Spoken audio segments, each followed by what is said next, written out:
Sekarang hal yang ketiga, allazi khalaqakum, sembahlah Tuhanmu yang telah menciptakan kamu. Khalaqakum ay ansha'akum, menciptakan kamu, membangkitkan kamu, menumbuhkan kamu. Walam takunu syai'a, padahal sebelumnya kamu tidak pernah ada. Jadi yang pertama, seruan untuk iman kepada manusia. Yang kedua, seruan untuk melaksanakan ibadah. Dan yang ketiga, kita manusia diingatkan kepada penciptaan kita. Sebelumnya kita tidak pernah ada, dan sekarang kita menjadi ada. Dari tidak ada menjadi ada, itu ada proses. Sesuatu yang tadinya tidak ada, kemudian menjadi ada, adanya itu pakai proses. Karena pakai proses, adanya itu ada yang berpermulaan. Oleh karena adanya pakai permulaan, tentu diakhiri dengan penghabisan, dan itu bahru namanya. Allah bukan proses. Allah tidak berpermulaan, karena itu juga tidak berpenghabisan. Sesuatu yang tadinya tidak ada, lalu menjadi ada, kemudian tidak ada lagi. Ini proses. Sedangkan Allah keberadaannya stabil. Dulu ada, sekarang ada, masa yang akan datang juga tetap ada. Karena adanya tidak lewat proses, ini maaf, ini sudah pakai bahasa filsafat dikit. Karena keberadaannya tidak lewat proses, keberadaan Allah tidak berubah, konstan. Manusia pakai proses, karena itu manusia berubah. Itu sebabnya disebut si baharu, berubah. Gak usah jauh-jauh deh, kita aja nih, foto kita dari orok sampai aki-aki kita jejer ketawa sendiri. Foto kita dari bayi sampai sekarang ini kita jejer, kita ketawa sendiri. Dulu gua begini ya. Ada kita itu lewat proses. Nah, yang lewat proses selalu berubah, temporer, tidak tetap adanya. Jadi setelah diserukan kepada iman, lalu melaksanakan ibadah, dan ini dua hal yang tidak terpisahkan antara amanu dengan amilus solihat. Iman dan amal soleh sebagai bagian dari ibadah kita. Diingatkan kita, kenapa kita hanya harus beriman kepada Allah saja? Kenapa kita hanya menyembah kepada Allah saja? Karena Allah itulah yang telah menciptakan kamu. Walam takunu syai'a, padahal dulunya kamu tidak ada. Ini kan kalimat ini negor. Kalau dulu saya tidak ada, sekarang saya ada, ini jelas ada proses. Bagaimana prosesnya? Kata Nabi, inna ahadakum yujma'u khalquhu fi batni ummihi arba'ina yawman nutfah. Setiap kamu diciptakan Allah dalam rahim ibunya arba'ina yawman nutfah, 40 hari itu nutfah. Nutfah, maaf, sperma. Itulah cikal bakal kita. Air kotor yang kalau dijual nggak laku. Ketemu di jalan kita jijik. Tapi saya, saudara, ibu-ibu, asalnya itu tuh. Sekarang aja cakep-cakep banget. Asalnya itu. Itu dari mana? Itu asalnya kan hormon. Hormon itu dari mana? Dari saripati makanan. Saripati makanan itu dari mana? Dari semua yang dimakan oleh emak bapak kita. Ini proses. Ini proses. Karena itu Islam ini apik. Yang dimakan oleh ibu bapak kita itu akan mewarnai keturunan. Kenapa? Itu makanan yang dimakan, mulai dari hamburger sampai getuk, masuk dalam perut bapak, perut ibu, digiling di perut besar, digiling makanan ini, lalu ditransfer lagi ke seluruh anggota badan. Ini bibir perlu vitamin apa? Vitamin C supaya nggak pecah-pecah. Kirim tuh, banyak makan jeruk tuh, jeruk yang digiling sarinya dikirim ke bibir. Mata perlu vitamin apa? Kirim. Sisanya yang nggak perlu keluar. Nah, saripati makanannya membentuk hormon, hormon membentuk sperma. Sperma bapak yang bercampur dengan ovum ibu yang mengandung indung telur itu, itulah yang membuahkan cikal bakal manusia lewat kerjasama yang baik antara ibu dengan bapak. Ini kerjasamanya nggak usah pakai tafsir dah, pokoknya kerjasama aja. Masih mau dijelaskan lagi bagaimana proses kerjasamanya, atur sendiri.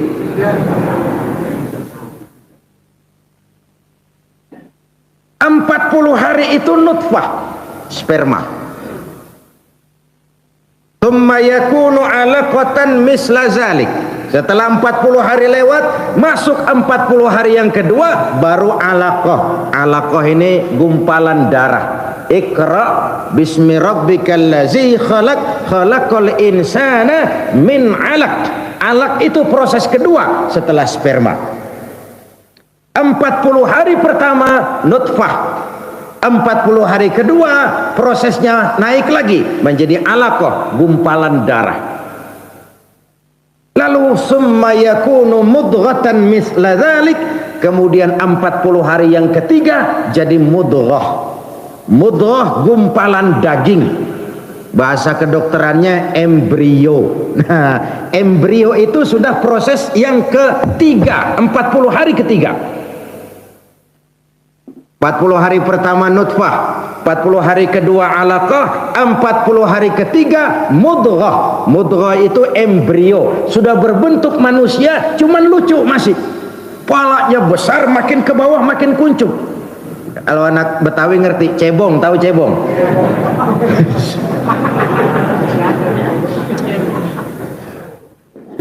Masya Allah, andai kata kayak begitu kita keluar. La haula wala quwata illa billah. Nah, setelah 3 kali 40 hari, artinya kan 4 bulan toh, 120 hari. Setelah 3 kali 40 hari, fayanfukhu fihi ruh, baru ditiupkan ruh. Makanya kandungan ibu-ibu itu setelah 3 kali 40 hari alias 120 hari alias 4 bulan itu baru terasa di perutnya gerak-gerak. Benar kan Bu? Ya, tolong jawab, saya nggak pernah bunting soalnya, tolong.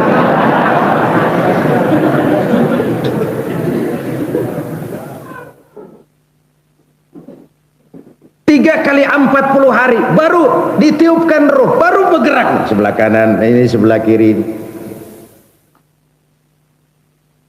Baru ditiupkan ruh. Prosesnya terus berjalan itu. Makanya dalam Islam ada tafaul. Usia kandungan 7 bulan diadakan upacara 7 bulanan. Tradisi. Tapi tradisi yang baik. Kan nggak diperintah, betul. Tapi juga nggak dilarang. Kenapa usia 7 bulan? Sebab usia 7 bulan bayi mendekati proses pembentukan sempurnanya sebagai manusia. Maka mengundang semangat optimis Dibacakanlah surah Yusuf supaya itu anak cakep kayak Nabi Yusuf katanya. Dibacakan surah Waqi'ah supaya rezekinya nanti lancar. Dibacakan surah Al-Mulk supaya nanti dapat kedudukan.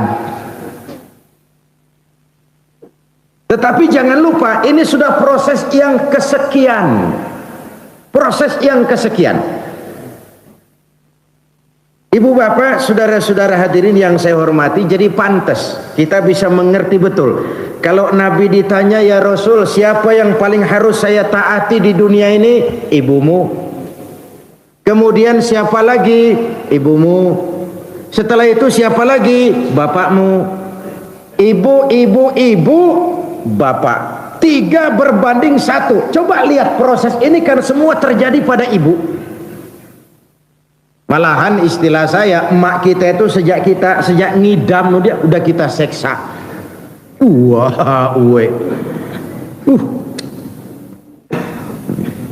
Yang dipengenin yang aneh-aneh, yang gagak musim diminta. Beduk subuh pengen megang kepala kereta. Kepala kereta.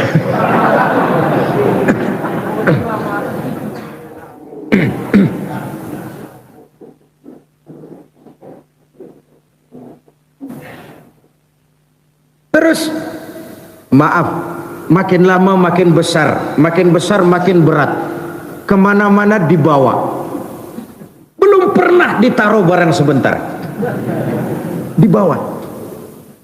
Umpama bapak pengen nyobain cari kelapa yang beratnya sekitar 2 kilo, gantung di perut, kemana-mana bawa.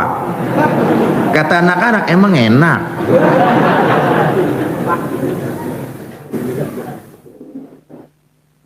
Masya Allah. Puncaknya ya pada saat melahirkan itu cuma 2 pilihan. Kalau nggak hidup, mati. Suami ya bingung, istri mau ngelahirin tapi masih bisa ngerokok.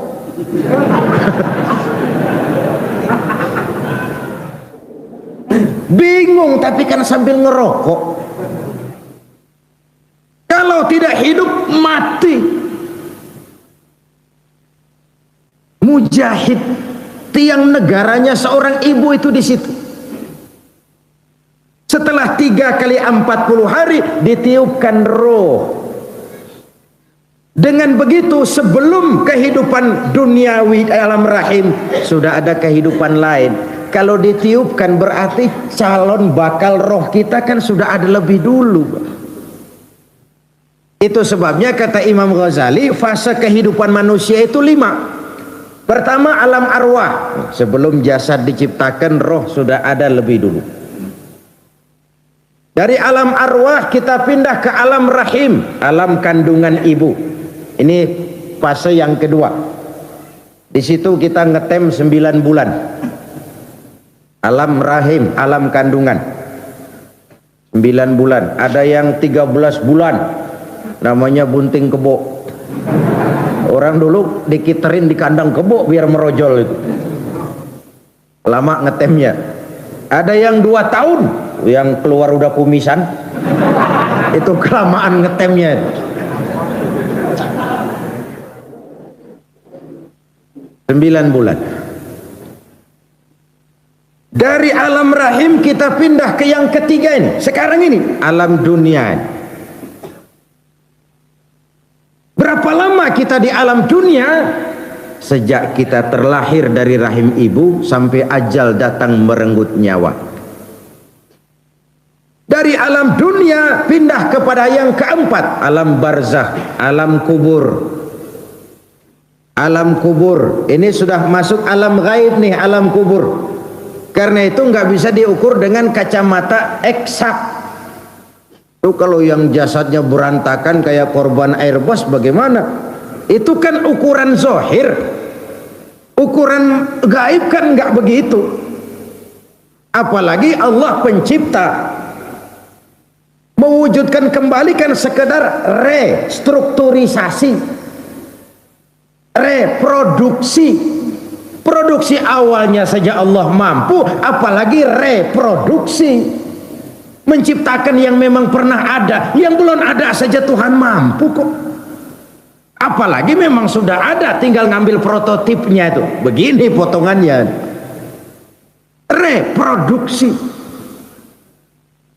Berapa lama kita di alam barzakh menunggu datangnya kiamat. Nah ini yang lama nih.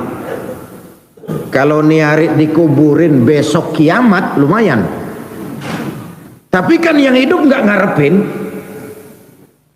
Kalau kiamatnya masih 1000 tahun, kalau kiamatnya masih 1.000.000 tahun, ya selama itu nunggu. Lama dong Pak, tergantung. Di akhirat nanti saudara, ada orang yang begitu dibangkitkan dari kubur lalu ditanya, kam labistum? Qalu labisna yauman au ba'da yaum. Quran yang cerita. Begitu bangkit dari kuburnya mereka ditanya, berapa lama kamu tinggal di situ? Rasanya sih sehari. Au ba'da yaum, bahkan ada yang bilang setengah hari.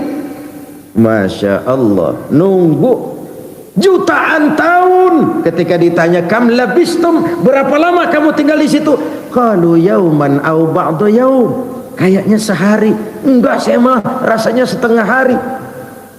Nunggu begitu lama, perasaan dia sebentar. Kenapa? Di alam kuburnya dia dapat nikmat, kuburnya jadi taman surga. Sebaliknya, ada hadis tuh begini, amal yang baik akan diciptakan jadi orang yang baik, nemenin kita di alam barzakh, di alam kubur. Kita tanya, man anta? Lam ara fid dunya ajmal minka. Kamu siapa? Di dunia belum pernah saya lihat orang secakep kamu. Ana amaluka saleh, dia jawab, saya amalmu yang soleh. Lalu amal yang jahat diciptakan orang jelek. Kita tanya, man anta? Lam ara fid dunya aqbah minka. Kamu siapa? Di dunia belum pernah saya lihat orang sejelek kamu. Dia jawab, saya amalmu yang jahat. Bayangin, nungguin di tempat gelap, yang nemenin jelek. 1 jam kayak seminggu, seminggu kayak setahun, kagak betah. Yang nungguin, yang nemenin jelek. Ibu bapak, saudara-saudara hadirin yang saya hormati,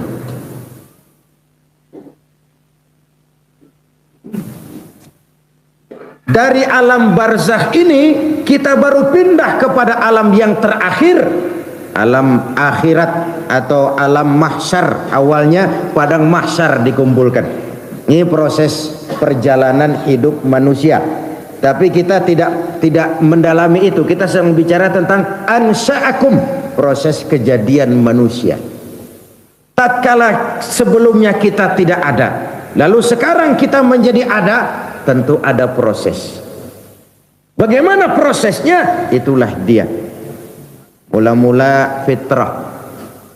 Manusia ini makhluk yang senang kepada lawan jenisnya. Libido, dorongan melakukan hubungan seksual, dorongan untuk makan, dorongan untuk minum, dorongan untuk berpakaian, itu sumber energi yang mengembangkan budaya manusia.